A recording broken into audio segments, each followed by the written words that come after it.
ಕಾಯಕವೇ ಕೈಲಾಸ ಅಂದರೂ ಬಸವ, ಅದರಂತೆ ನಡೆದರೂ ನಡೆದಾಡೋ ದೈವ.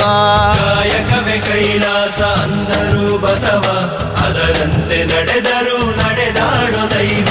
ಸಿದ್ಧಗಂಗಾ ಕ್ಷೇತ್ರವೇ ಪೂಜ್ಯರ ಉಸಿರು, ಪ್ರತಿ ಕಲ್ಲು ಹೇಳುತ್ತಿವೆ ಬುದ್ಧಿಯ ಹೆಸರು. ಸಿದ್ಧಗಂಗಾ ಕ್ಷೇತ್ರವೇ ಪೂಜ್ಯರ ಉಸಿರು, ಪ್ರತಿ ಕಲ್ಲು ಹೇಳುತ್ತಿವೆ ಬುದ್ಧಿಯ ಹೆಸರು. ಕಾಯಕವೇ ಕೈಲಾಸ ಅಂದರೂ ಬಸವ, ಅದರಂತೆ ನಡೆದರೂ ನಡೆದಾಡೋ ದೈವ. ಕಾಯಕವೇ ಕೈಲಾಸ ಅಂದರೂ ಬಸವ, ಅದರಂತೆ ನಡೆದರೂ ನಡೆದಾಡೋ